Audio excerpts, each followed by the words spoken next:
Bonjour mesdames et messieurs, bienvenue dans cette édition internationale.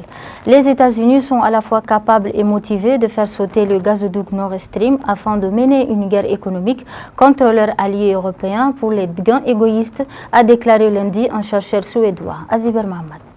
S'exprimant dans une interview avec China Media Group, Jan Oberg, cofondateur de la Fondation transnationale pour la paix et la recherche future, a déclaré que les États-Unis d'Amérique voudraient du gaz aux pays européens à des prix plus élevés après l'explosion de la conduite de gaz, ce qui reflète son motivation pour l'explosion du pipeline. Ce n'est pas quelque chose que n'importe quel pays peut le faire. Donc bien sûr, ce sont les États-Unis qui l'ont fait. Et ils ont un intérêt de cela aussi parce qu'ils peuvent couper, ça fait partie de leur politique, de couper ce qu'il a à voir avec la Russie. Deuxièmement, ils peuvent maintenant vendre du gaz à l'Europe. Le prix pour autant qu'ils chassent est environ 3 à 4 fois plus élevé qu'aux États-Unis. Donc les États-Unis exploitent et trompent les amis européens. C'est gentil de terrorisme économique, de guerre économique contre vos amis et alliés. Donc pour résumer, c'est destructeur encore une fois, autodestructeur pour l'Europe, a-t-il déclaré. Jan Oberg a souligné que les médias occidentaux, confrontés au rapport d'enquête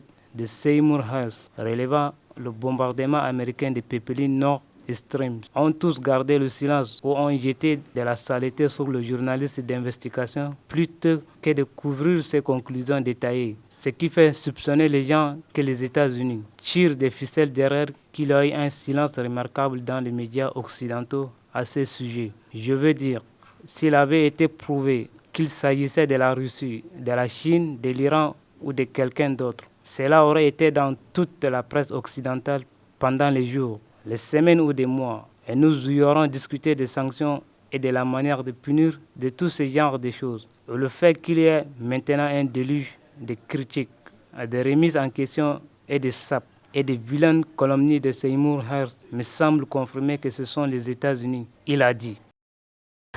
L'Allemagne a subi une perte économique de 100 milliards d'euros l'année dernière en raison du conflit russo-ukrainien, selon Marcel Frager, président de l'Institut allemand de recherche. Fatima Tadiakité pour le reportage.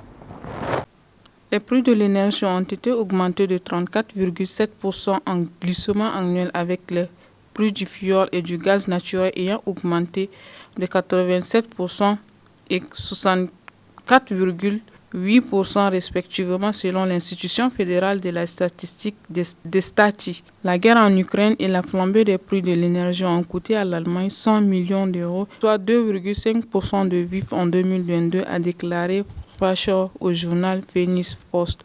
Depuis le déclenchement du conflit, les pays européens ont suivi les États-Unis en imposant une série de sanctions contre la Russie. Alors que la crise se poursuit et que l'effet inverse des sanctions devient de plus en plus apparent, la crise énergétique en Europe continue de s'intensifier et la chaîne d'approvisionnement est sérieusement entravée. Selon Fascher, l'Allemagne, qui est plus dépendante de l'énergie russe, est économiquement plus touchée par le conflit russo-ukrainien. Ces industries à forte intensité énergétique sont extrêmement dépendantes des exportations et des chaînes d'approvisionnement mondiales. Wang Wenbin, porte-parole du ministère des Affaires étrangères, a dénoncé l'hégémonie et l'intimidation américaine. Il a fait ses remarques en réponse à une déclaration de la sous-secrétaire d'État américaine Wendy Sherman, selon laquelle la Chine constituait un défi géopolitique croissant. Abdelaziz Mohamed Ahmed. La Chine est un défenseur de l'ordre international. Elle défend toujours fermement le système international avec l'ONU en son cœur.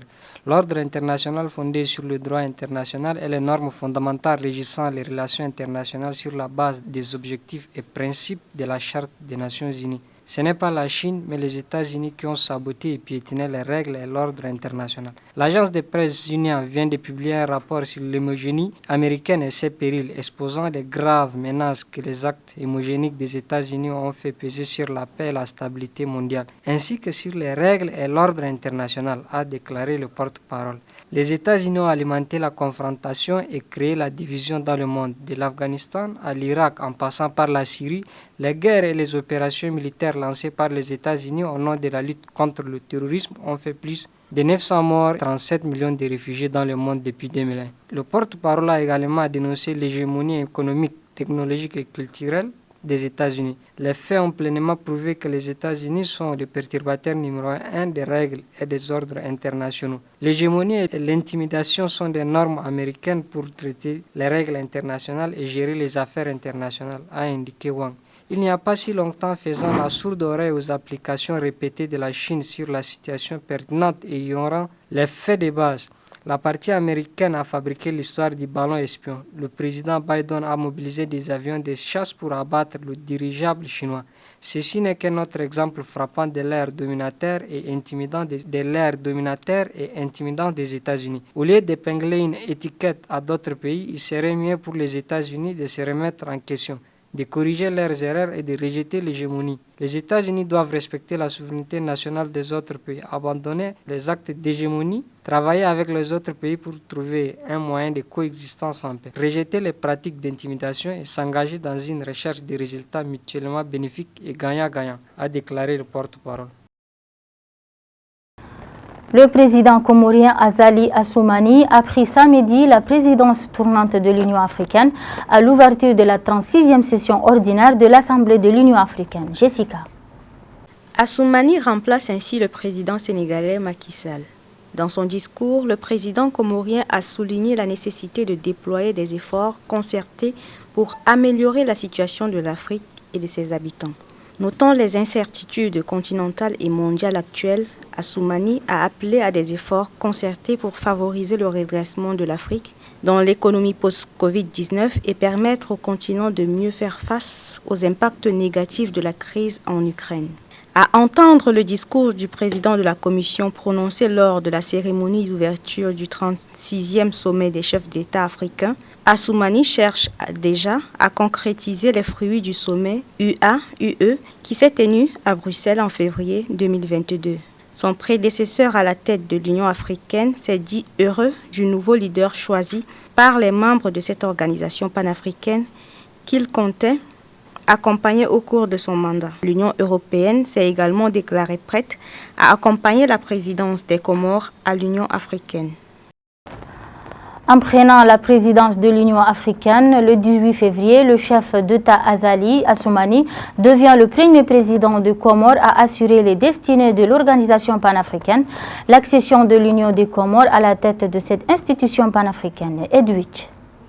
L'accession de l'Union des Comores à la tête de cette institution panafricaine, c'est non seulement une fierté, mais aussi une mission pour le continent. C'est ce qui est ressorti des discours prononcés à l'ouverture de ce 36e sommet ordinaire de l'Union africaine en Éthiopie. Cette fierté place le pays dans une position stratégique pour influer sur les décisions à prendre par l'Union africaine. Le président Azali Assoumani a souligné que l'Union des Comores, au même titre que les autres pays, a droit d'accéder à des hautes fonctions pour contribuer au développement du continent. J'ai d'autant plus conscience de cet honneur que mon pays, incarnation même d'un pays insulaire en développement, n'a accédé que tardivement à l'indépendance, avec une superficie très réduite et une population de moins d'1 million d'habitants, en permettant à l'Union des Comores de diriger le continent africain. Notre organisation vient de prouver au monde sa conviction que tous les pays ont les mêmes droits et jouissent des mêmes libertés, a déclaré Assoumani dans son discours inaugural. Et c'est la fin de cette édition. Merci à vous de l'avoir suivi. Bonne suite des programmes.